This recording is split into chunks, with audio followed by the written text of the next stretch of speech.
నమస్తే మిత్రులారా, అందరూ ఎలా ఉన్నారు? నేను ఈరోజు ఒక ముఖ్యమైన విషయం మీద మాట్లాడదలుచుకున్నాను.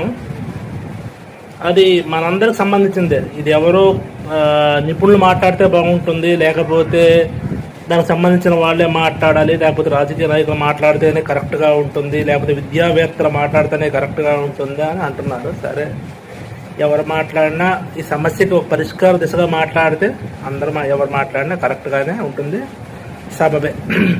ఈరోజు నేను మాట్లాడబోయే సమస్య ఏంటంటే, మన భారతదేశ గౌరవాన్ని, పరిస్థితుల్ని భంగం కలిగిస్తున్నటువంటి ప్రధాన అంశం నీట్ పేపర్ లీక్. దీనికి సమస్య పరిష్కారం నాదైన శైలిలో చెప్తాను. అది మీకు నచ్చితే, ప్రభుత్వం దృష్టికి వెళ్తే, వాళ్ళు నిజమే ఇది చేస్తే ఆగుతుంది అనుకుంటే చేస్తే, నేను ఒక భారతీయ పౌరుడిగా నేను విజయం సాధించినట్టే. విషయానికి వస్తే, ఈరోజు నీట్ కోసము చాలామంది ఏదో పేపర్ లీక్ అయింది అని చాలామంది విద్యార్థులు, జెన్జీ ప్రధానంగా 1997 నుండి 2012 మధ్యన పుట్టిన పిల్లలందరూ ఢిల్లీ జంతర్ మంతర్లో ఆందోళన చేస్తున్నారు, ఆవేశంగా చేస్తున్నారు. ఒక వర్గం ఏమో వాళ్ళకి ఏం సంబంధం లేని వాళ్ళు చేస్తున్నారు అంటారు, ఇంకోటి ఏమో అది మా బాధ్యత, మేము చేయాలి అని కొంతమంది అంటున్నారు. ఏది ఏమైనప్పటికీ దీనికి ఒక శాశ్వత పరిష్కారం అనేది మనం కనుగోక తప్పదు. ఎందుకంటే గతంలో అశోక్ గెహ్లాట్ ప్రభుత్వంలో కూడా జరిగిందన్నప్పుడు ఆందోళన జరిగాయి, కానీ ఈ స్థాయిలో లేదు అప్పటికి. ఇప్పుడు మంత్రి రాజీనామా చేస్తే సమస్య పరిష్కారం అవుతుంది అంటున్నారు. సరే, మంత్రి రాజీనామా చేస్తే సమస్య పరిష్కారం అవుతుందో లేదో నాకు తెలీదు. కాకపోతే ఒక విషయం అయితే నాకు తెలిసింది ఏంటంటే, ఒక సిఏజీ ఆడిటర్గా ఆడిట్ చేస్తూ ఉంటాను కాబట్టి కాంప్లైన్స్ ఆడిట్, స్టాట్యూటరీ ఆడిట్లో అన్నీ నాకు కొద్దిగా అనుభవం ఉంది అని నేను అనుకుంటున్నాను.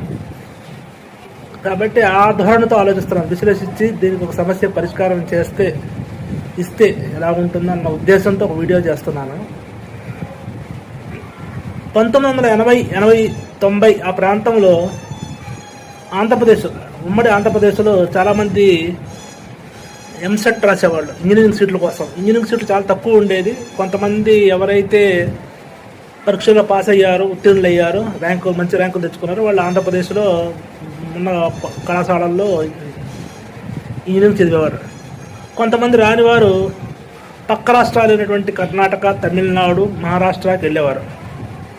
90 తర్వాత ప్రభుత్వాలు ఒకటి ఆలోచించాయి, అంతా బయటకు వెళ్తున్నారు, అదేదో మన ఆంధ్రప్రదేశ్లో ఇంజనీరింగ్ కాలేజ్ కడితే ఇక్కడే చదువుకుంటారు, మన వాళ్ళు ఇక్కడే ఉంటారని చెప్పేసి చాలా ఇంజనీరింగ్ కాలేజీ కట్టారు. అప్పటికి దాంతో ఏమైందంటే, ఇంజనీరింగ్ కాలేజీకి ఉన్న డిమాండ్ స్వయంగా తగ్గుతూ వచ్చింది. ఇప్పుడు ఏ పరిస్థితికి వచ్చింది అంటే, ఎవరిని అడిగినా, ఏ కుర్రోడిని అడిగినా ఇంజనీరింగ్ చెప్తున్నాడు. 10కి 9 మంది ఇంజనీర్లే చదువుతున్నారు. ర్యాపిడో నడిపేవాళ్ళు, తర్వాత వాల్మార్ట్లో పనిచేసేవాళ్ళు, జొమాటోలో పనిచేసేవాళ్ళు, ఆటోలు నడిపేవాళ్ళు కూడా ఇంజనీర్లు అయిపోయారు. ఈసీఈ, ట్రిపుల్ చదువుతున్నటువంటి కళాశాలలు అయ్యారు. అది ఎంత పరిస్థితికి వెళ్ళింది అంటే, ఈరోజు BA BCom అడ్మిషన్ జరగట్ట, చాలా కాలేజీల్లో BA BCom ఎత్తేసారు. ఇప్పుడు నీట్ పరీక్ష రాసిన వాళ్ళు చాలామంది సుమారుగా అనుకున్నాం, ఒక 35 లక్షల దాకా అనుకున్నాం. 35 లక్షలు రాశారు, కానీ సీట్లు 1,25,000 ఉన్నాయి భారతదేశంలో. కొంతమంది రాని వాళ్ళు NRI సీట్లు లేదు, డొనేషన్లు కడుతున్నారు. డొనేషన్లు కూడా 1.5 నుండి 2 కోట్లు, తర్వాత పుస్తకాలు, ట్యూషన్ ఫీజు అంతా కలిసి 2.5 కోట్ల నుండి 3 కోట్ల మధ్యలో వస్తుంది, హాస్టల్స్ అన్నీ కలిపి. కొంతమంది ఆ ఖర్చులు భరించలేమనుకున్న వాళ్ళు యుక్రెయిన్కి, రష్యా, చైనా, ఫిలిప్పీన్స్కి వెళ్తున్నారు. దీనివల్ల సమస్య మనకు ఏమర్థమైంది? ప్రధానంగా డిమాండ్ ఎక్కువ ఉంది, సప్లై తక్కువ ఉంది. ఇంజనీరింగ్ సీట్లు తక్కువ, మెడికల్ సీట్లు తక్కువ ఉన్నాయి. గతంలో ఇంజనీరింగ్ సీట్లు డిమాండ్ తక్కువ ఉన్నప్పుడు, ఇప్పుడైతే సీట్లు పెంచారు, కాలేజీలు నిర్మించారు, ఇంజనీరింగ్ మీద పెద్ద లేదు. ఇంజనీరింగ్ సీట్లు చాలా వరకు ఆంధ్రప్రదేశ్లో నాకు తెలిసి తెలంగాణలో సీట్లు ఇంకా అవైలబుల్ ఉన్నాయి, భర్తీ అవ్వట్ల ఫుల్గా. మెడికల్ పరంగా వస్తే పరిస్థితి ఎంత గంభీరంగా ఉంది అంటే, మన భారతీయ విశ్లేషణ ప్రకారం ప్రతి 35,000 మందికి ఒక్క డాక్టరే ఉన్నాడు. రూరల్ ఏరియాలో, గ్రామీణ ప్రాంతాల్లో డాక్టర్ అసలు ఫెసిలిటీసే లేవు. దానికి ప్రధానంగా డాక్టర్లు కూడా రూరల్ ఏరియాకి వెళ్ళి పనిచేయడానికి ఇష్టపడట్లేదు అనేది ఒక వాదన ఉంది. అది ఎంతవరకు నిజమో అది డాక్టర్లు వ్యక్తిగతంగా చెప్పగలిగితే బాగుంటుంది. సరే, ఇప్పుడు ఉన్న పరిస్థితి ఏమిటి అంటే వైద్యం కూడా చాలా కాస్ట్ అయిపోయింది. మొన్న నా గురించి మీ గురించి మాట్లాడుకుంటే కరోనా టైంలో మనంతా లక్షలు ఇచ్చాం. మనం అసలు వాల్యూ మనకు విలువే లేదు. మన రామనుకోండి, ఒక ప్రధానమైనటువంటి ఒక వ్యక్తి, పాపులర్ వ్యక్తి విషయం తీసుకుందాం. ఎస్పి బాలసుబ్రహ్మణ్యం గారు కరోనా థర్డ్ వేవ్లో చనిపోయారు. ఆ టైంలో ఆయన అపోలో హాస్పిటల్లో అడ్మిట్ అయినప్పుడు ఆయనకి బిల్లు దాదాపు 8 కోట్లు వచ్చిందని చెప్పి వార్తల్లో ఫ్లోట్ అయింది. అది ఎంతవరకు నిజమో అన్నది బహుశా అపోలో వాళ్ళు చెప్పగలుగుతారు, లేకపోతే బిల్లు కట్టినటువంటి ఎస్పి బాలసుబ్రహ్మణ్యం కుటుంబం చెప్పగలుగుతారు. ఈ నీట్ లీక్ అన్నది ఎందుకు జరుగుతూ ఉంది అంటే డిమాండ్ ఎక్కువైపోయింది, సప్లై తక్కువ అయిపోయింది. ఇప్పుడు ఎకనామిక్స్ ప్రకారం ఒక ఆడిటర్గా చెప్తున్నాను, డిమాండ్ తక్కువ ఉన్నప్పుడు సప్లై ఎక్కువ ఉన్నప్పుడు అంతా ఫేర్గా ఉంటుంది, అందరికీ ఎక్సెస్గానే ఉంటుంది. ఎప్పుడైతే సప్లై బాగా తక్కువగా ఉంది, స్కేర్స్ అయింది, డిమాండ్ ఎక్కువైపోయింది, అప్పుడు ఇల్లీగల్ మీన్స్, రకరకాల మీన్స్లో కరప్షన్ కూడా స్కోప్ ఉంటుంది. దానివల్లే ఈ లీక్ అన్నది ప్రతిసారి జరుగుతూనే ఉంటుంది. అది ఇప్పుడు ఈ మంత్రిగా రాజీనామా చేశారు, లేకపోతే రేపు కాంగ్రెస్ వచ్చినంత మాత్రం లీక్ ఆగుతుందని గ్యారంటీ లేదు. గతంలో గెహ్లోట్ ప్రభుత్వం విషయంలో ప్రియాంక గాంధీ గారు స్వయాన అన్నారు, అది గతంలో ఇప్పుడు నుండే జరుగుతుంది, అది ఇన్ఎవిటబుల్, అది ఆపడం అనేది సాధ్యం కాదు అన్నారు. ఎప్పుడైతే మెడికల్ కాలేజెస్ కట్టడం మొదలు పెడతారో ఇండియాలో, ఎలాగైతే ఇంజనీరింగ్ కాలేజీలు కట్టారో చాలా సమస్య తీరిపోతాయి. నీటికి పెద్ద సమస్య ఉంటుంది. అప్పుడు నీట్ అన్నది రాస్తారు. తర్వాత భారతదేశంలో వైద్య ఖర్చులు కూడా, వైద్య సదుపాయాలు కూడా పెరుగుతాయి, వైద్యం మీద పెట్టే ఖర్చు కూడా తగ్గుతుంది. రెండోది మనం చెప్తాం ఏమో లాభాలు ఉంటాయి ఎక్కువ మెడికల్ కాలేజీలు పెట్టడం వల్ల. తర్వాత దానివల్ల వచ్చే నష్టాలు ఏంటి అది కూడా ఆలోచిద్దాం. ఫస్ట్ ఏంటంటే యుక్రెయిన్కి, రష్యాకి వెళ్తున్నారు, వాళ్ళంతా డాలర్లో పే చేస్తారు. విదేశీ మారక విలువలు నిల్వలు కాపాడుకోగలుగుతాం. రెండు, డాక్టర్స్ ఎక్కువ మంది వస్తారు. దానివల్ల బ్యాంకులు కూడా లోన్లు ఇచ్చి వాళ్ళకి మెడికల్ నర్సింగ్ హోమ్లు, హాస్పిటల్స్ పెట్టుకోవడానికి ఎంకరేజ్మెంట్ ఉంటుంది. తద్వారా డాక్టర్ హాస్పిటల్ పెట్టాడంటే అతను ఒక్కడే ఉండడుగా, రిసెప్షనిస్ట్ ఉంటాడు, నర్సులు ఉంటారు, ఎక్స్రే టెక్నీషియన్స్ ఉంటారు, ల్యాబ్ టెక్నీషియన్స్ ఉంటారు, డిస్పెన్సరీ ఉంటుంది, క్లీనింగ్ చేసే స్వీపర్స్ ఉంటారు, తర్వాత మెయింటెనెన్స్ చేసేవాళ్ళు ఉంటారు, రకరకాల వాళ్ళంతా ఉంటారు ఉపాధి. తర్వాత వాళ్ళు పన్నులు కడతారు, ప్రభుత్వానికి లాభాలు వస్తాయి. మూడు, ఎక్కువ మెడికల్ ఫెసిలిటీస్ ఉండడం, ఎక్కువ హాస్పిటల్స్ ఉండడం వల్ల మనకి ఖర్చు తగ్గుతుంది. ఎందుకంటే సేవ ఉంది, డిమాండ్ తక్కువ, ప్రెషర్ తక్కువ ఉంది డాక్టర్ల మీద. ఇప్పుడు వాళ్ళకి ఇస్తారు ఫ్రీగా, కొంత వెసులుబాటు వస్తుంది, ట్రీట్మెంట్ అందుబాటులోకి వచ్చేస్తే క్వాలిటీ సర్వీస్ దొరుకుతుంది, వాళ్ళు టైం ఇవ్వగలుగుతారు, పేషెంట్ని కొంచెం శ్రద్ధగా చూడడానికి అవకాశం కూడా ఉంటుంది. సరే, వాదనలు కొంతమంది డీమినిట్స్ మాట్లాడుతూ ఉంటే క్వాలిటీ ఉండదేమో. కాదు, ఇప్పుడు ఆన్లైన్ ఎడ్యుకేషన్ వచ్చిందని కరోనా టైంలో చాలామంది ఆన్లైన్ ఎడ్యుకేషన్ చేశారు. అక్కడ సుప్రీంకోర్టు హీరింగ్స్ కూడా ఆన్లైన్లో జరిగాయి. ఇప్పుడు ఆన్లైన్లో ట్రీట్మెంట్ జరుగుతున్నాయి. ఇప్పుడు రోబోటిక్స్ ట్రీట్మెంట్ నడుస్తున్నాయండి. ఎక్కడో ఫ్రాన్స్లోనో, జపాన్లోనో, చైనాలో ఉన్న డాక్టరు హైదరాబాద్లో, విజయవాడలో సర్జరీలు చేస్తున్నారు రోబోటిక్స్ ద్వారా, ఇంటర్నెట్ ద్వారా. అదేవిధంగా ప్రాక్టికల్ నాలెడ్జ్ ఉండదేమో వీళ్ళకి, కేవలం థియరీ దొరకచ్చు, ప్రాక్టికల్ దొరకదేమో అంటారు. ప్రాక్టికల్ స్కోప్ కూడా ఉందండి. ఎందుకు అంటే గవర్నమెంట్ హాస్పిటల్లో నెంబర్ ఆఫ్ కేసెస్ ఉన్నాయి, వాళ్ళు అటెండ్ చేయడానికి వీళ్ళకి స్కోప్ ఉంటుంది. అదేవిధంగా ఎప్పుడైతే ఈ డాక్టర్స్ ఎక్కువ అవుతారో ఆటోమేటిక్గా రూరల్ ఏరియాకి కూడా వెళ్ళడానికి అవకాశం ఉంటుంది కాంపిటీషన్ వల్ల. అప్పుడు గ్రామీణ ప్రజలకు కూడా లబ్ధి ఉంటుంది. మూడు, విదేశీ, మనం ఇందాక చర్చించినట్టు విదేశీ నిల్వలు డాలర్లు కాపాడుకోగలుగుతాం. ఎప్పుడైతే హాస్పిటల్స్ ఎక్కువ ఉన్నాయో, ఇప్పుడు ఏంటి చాలా వరకు సిటీ స్కాన్ మిషన్లు కానీ, ఎంఆర్ఐ మిషన్లు కానీ అంతా విదేశాల నుండి దిగుమతి చేసుకోవాల్సి వస్తుంది. వాళ్ళ వాదన ఏంటంటే అంత డిమాండ్ లేదండి, ఇక్కడ తయారు చేయడం కష్టము, అందుకు విదేశాల నుండి తెస్తున్నాం అంటారు. విదేశాల నుండి వస్తున్నప్పుడు చాలా డబ్బు పే చేస్తున్నాం.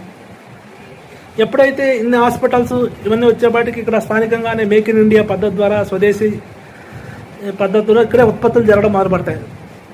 ఎంఆర్ఐ స్కాన్లు, సిటీ స్కాన్లు, ల్యాబ్ రీజెంట్స్, రోబోటిక్కి సంబంధించిన సర్జరీకి సంబంధించిన ఎక్విప్మెంటు, ఓటీకి సంబంధించిన ఆపరేషన్ థియేటర్కి సంబంధించిన ఎక్విప్మెంట్ అంతా ఇండియాలోనే తయారవడం మొదలుపడుతుంది. ఎందుకంటే ఇప్పుడు ఆ రాకెట్లు, మిసైళ్ళు, ఎయిర్ క్రాఫ్ట్లు, ఫైటర్ ఎయిర్ క్రాఫ్ట్లో ఇండియా తయారవుతున్నప్పుడు అవి తయారు చేయడం పెద్ద కష్టంగా అవి తయారవుతాయి. ఎందుకంటే డిమాండ్ ఉంది ఇక్కడ ఇండియాలో, కొనేవాళ్ళు ఉన్నారంటే ఆటోమేటిక్గా మేక్ ఇన్ ఇండియాలో చేస్తారు. అప్పుడు మనము ఈ వేరే దేశాలు ఏవైతే ఉత్పత్తి చేసుకున్నామో వాటికి మన సిటీ స్కాన్లో, ఎంఆర్ఐ స్కాన్ కూడా పంపించడానికి అవకాశం ఉంది. ఇప్పుడు ఆల్రెడీ మనము ఇది రక్షణ రంగంలో ఒకప్పుడు దిగుమతి చేసుకున్నాం. ఇప్పుడు కొంత మన బ్రహ్మోస్ మిసైల్స్ అంతా మనం పంపిస్తున్నామా లేదా, ఫిలిప్పీన్స్కి, ఇండోనేషియా వాళ్ళకి ఇస్తున్నామా లేదా, అలాగే జరుగుతుందండి.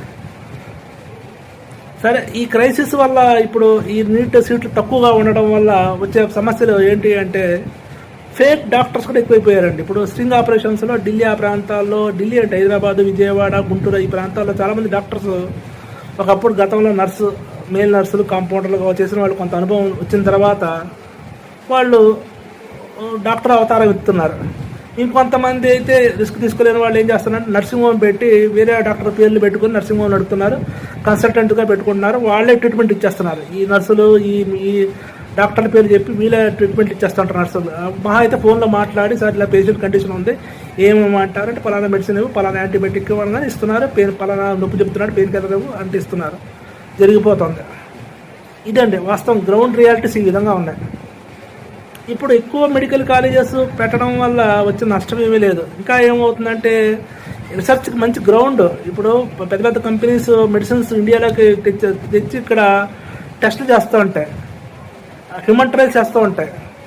మన కరోనా టైంలో కూడా Covaxin, Covishield FDA approval, WHO approval లేకుండానే మనం ఇక్కడ ఇచ్చేసాం ఎమర్జెన్సీ మెథడ్లో. ఇప్పుడు ఇండియాలో చాలామంది ఫేక్ డాక్టర్స్ ఉన్నారు. అలాంటప్పుడు గవర్నమెంట్ మెడికల్ కాలేజీలు పెట్టి ఆన్లైన్ మెథడ్స్లోను గవర్నమెంట్ హాస్పిటల్స్లో వాళ్ళకి ట్రీట్మెంట్ ఇలా చెయ్యాలి అంటే ఆటోమేటిక్గా వాళ్ళకి కూడా ఎక్స్పీరియన్స్ పెరుగుతుంది, క్వాలిటీ వస్తుంది. వాళ్ళు different patients, different diseases, different critical కండిషన్స్కి ఎక్స్పోజ్ అయ్యి వాళ్ళలో కూడా ఇన్నోవేషన్, వాళ్ళ ఇండియన్ పరిస్థితులు తగ్గట్టుగా మన టోపోగ్రఫీ, మన వాతావరణం, మన టోపోలాజికల్ డిసీజెస్ని అర్థం చేసుకుంటే ఇక్కడ ట్రీట్మెంట్ స్టార్ట్ అవుతుందండి. కాబట్టి ఈ నీట్ సమస్యకి శాశ్వత పరిష్కారం ఎలాగైతే 1980s, 90sలో ఆంధ్రప్రదేశ్ ప్రభుత్వం ఇంజనీరింగ్ కాలేజీలు ఎక్కువ కట్టే. కొంతమంది అంటారు ఇంజనీరింగ్ కాలేజీలో వీళ్ళకి ప్రాక్టికల్ నాలెడ్జ్ తక్కువ ఉంటుంది, IITs కూడా ఇంక్రీజ్ చేశారు. ఇంకా IITs ఇంక్రీజ్ చేస్తున్నారు, నీట్ని ఇంక్రీజ్ చేస్తున్నారు, JNTUని కూడా ఇంక్రీజ్ అయ్యాయి. ఒకప్పుడు 4 లేవు, ఇప్పుడు ఇంకా ఇంక్రీజ్ కూడా చేయాలి. జనాభాని మనం నియంత్రించలేకపోతున్నాం. జనాభా మీద ఒక ఖచ్చితమైన పాలసీ అయితే లేదు. ఈరోజు 150 కోట్లు ఉంది, రేపు 300 కోట్లు అవుద్ది ఆటోమేటిక్గా. ఎందుకంటే దాని గురించి ఏం బిల్లు లేదు, కుటుంబ నియంత్రణ ఖచ్చితంగా చేసుకోవాలని చేయాలంటే రూల్ ఏం లేదు మన దగ్గర. కాబట్టి జనాభా పెరుగుతున్న కొద్దీ రోగాలు, రొచ్చులు, నొప్పులు, జననాలు, మరణాలు అని ఉంటాయి. డాక్టర్ అన్నవాడు అవసరం పడతాడు. కాబట్టి దీనికి ఒక శాశ్వత పరిష్కారం. నీటికి పేపర్ లీక్ అన్నది ఒక సమస్య కావచ్చు. అది కొంతమంది అంటున్నారు అది నీటికి బాధితులే పోరాటం చేస్తున్నారు, నీటికి సంబంధించిన వారు తాలూకా వాళ్ళు చేస్తున్నారు, లేకపోతే నీటికి సంబంధం లేని వాళ్ళు కూడా చేస్తున్నారు, లేకపోతే ఉద్యమాన్ని ఎవరో ఆజ్యం పోస్తున్నారు, విదేశీయులు దీన్ని నడిపిస్తున్నారు, రకరకాలుగా ఉన్నవన్నీ ఏమున్నప్పటికీ ఆ పరిస్థితికి పరిష్కారం అయితే ఎక్కువ మెడికల్ కాలేజెస్ కట్టడం వల్ల డిమాండ్ తగ్గి సప్లై పెరిగేపాటికి కరప్షన్కి స్కోప్ కూడా తగ్గుతుందండి ఎకనామిక్ పాయింట్ ఆఫ్ వ్యూలో. ఈ విషయం మీద ఆలోచిస్తారని, ఇది చేయడం వల్ల విన్ సిచ్యువేషన్ ఇద్దరికి, అటు భారతీయ దేశానికి, ఆర్థిక రంగానికి, ఇటు ప్రజలకు. అదేవిధంగా కోట్లు లక్షలు కట్టే ట్రీట్మెంట్లు కూడా అందుబాటులోకి వస్తాయి. డాక్టర్లు కూడా ఎక్కువ మంది ఉపాధి కలుగుతుంది. డాక్టర్ల ద్వారా యాన్సిలరీ సర్వీసెస్ అయినటువంటి నర్సులు, ఓటీ క్లినిక్స్, తర్వాత ఈ ల్యాబ్ అసిస్టెంట్లు, తర్వాత హాస్పిటల్స్కి సంబంధించిన డిస్పెన్సరీలు, వాటి ఎక్విప్మెంట్ తయారు చేసే మ్యానుఫ్యాక్చరింగ్ యూనిట్స్, వాటిలో చేసే వర్కర్స్, ఇవందరూ వచ్చే ఎకానమీ గ్రో అవుతుంది. ఎక్స్పోర్ట్స్ కూడా స్కోప్ ఉంది. కాబట్టి ఈ కోణంలో అందరూ ఆలోచిస్తారని, దీనికి ఒక శాశ్వత పరిష్కారాన్ని వెతికి దీన్ని ప్రాబ్లమ్ని ఫిక్స్ చేసుకుంటామని. ఎందుకంటే ఈ సమస్యను ఇలానే పెడితే ఇప్పుడు ఏదో రాజీనామా చేశారు, మళ్ళీ 2027, 28 ఇంకోసారి లీక్ అవుద్ది. డిమాండ్ ఎక్కువ ఉన్నప్పుడు, సప్లై తక్కువ ఉన్నప్పుడు ఏదో ఒక ఛానల్లో ఏదో హ్యాకర్స్ ఏదో కంప్యూటర్ ఉంటే తీసేయడం ఏదో చేస్తారు. ఇప్పుడు సైబర్ సెక్యూరిటీ పెద్ద సమస్య. దానివల్ల ఎక్కడో చోట లీక్ అయిపోద్ది. ఆన్లైన్లో ఎక్కడో పెడతారో ఆ డ్రైవ్ నుండి ఎక్కడో లీక్ అవుద్ది. అది క్యారీ 100%. లేదు పబ్లిక్ డబ్బులు ఎలా చూపించారో తీసుకుంటారు. పోతే పోయింది, ఇంకా డబ్బులు కుదురుతాయని చెప్పి రిస్క్ తీసుకుని ఆ పేపర్ అందించేవాళ్ళు ఉంటారు. దీన్ని బేస్ చేసుకుని ట్యూషన్ సెంటర్స్ వాళ్ళు, కోచింగ్ సెంటర్ వాళ్ళు కోర్టు సంపాదించే వాళ్ళు ఉంటారు. ఈ క్రైసిస్ని అర్థం చేసుకుని ఆర్ఎంపీ డాక్టర్లు, క్వాక్ డాక్టర్స్, ఆర్ఎంపీ డాక్టర్స్ నానాలే కానీ క్వాక్ డాక్టర్స్, ఫేక్ డాక్టర్స్ కూడా డెవలప్ అవుతున్నారు. అదేవిధంగా ట్రీట్మెంట్ అందక చాలామంది పేషెంట్స్ బతకవలసిన వాళ్ళు చనిపోతున్నారు. కాబట్టి ఈ దృష్టికోణంతో మనం ఈ సమస్యకి శాశ్వత పరిష్కారం ఆలోచిద్దాం. ఉద్యమాలు, ధర్నాలు చేయడం వల్ల కేవలం మీడియాలో న్యూస్గా ఉంటుంది తప్పించి దీనికి సమస్య పరిష్కారం కాదు. అదే కాకుండా ఎవరైతే ధర్నాలు చేస్తున్నారో వాళ్ళు ఒకటి ఆలోచించిన దెబ్బలు తగులో వాళ్ళు శ్వాస వచ్చి పడిపోతే హాస్పిటల్కి వెళ్తే మళ్ళీ లక్షల్లో ట్రీట్మెంట్ కట్టుకోవాలి. వాళ్ళు దేనికోసం అయితే చేస్తున్నారో ఇప్పుడున్న పరిస్థితుల్లో డాక్టర్స్, హాస్పిటల్స్ వాళ్ళ నుండి లక్షలు గుంజుతాయి. కాబట్టి కాస్త ఉపయోగిస్తారని, ఆలోచిస్తారని, విశ్లేషిస్తారని, సమస్య పరిష్కార దిశగా వెళ్తామని ఆలోచిస్తూ నా వంతు నా అభిప్రాయాన్ని తెలియజేశాను. దీంట్లో కొంత మార్పులు అవసరమైతే మార్పులు అవసరం చెప్పండి. లేదు ఈ విషయాన్ని మర్చిపోయావు అని చెప్పాలనుకుంటే చెప్పండి. లేదు నీ సరిగ్గా చెప్పలేదు, తప్పు చెప్పావు, ఈ విధంగా తప్పు నీలో ఉంది అంటే దానికి తగ్గట్టుగా సవరణలు చేసి కమెంట్లు పెట్టండి. ఇంకా బాగుంది అనుకుంటే ప్రభుత్వం దృష్టికి తీసుకెళ్దాం. ఎందుకంటే ఇది అందరిది మన దేశ సమస్య.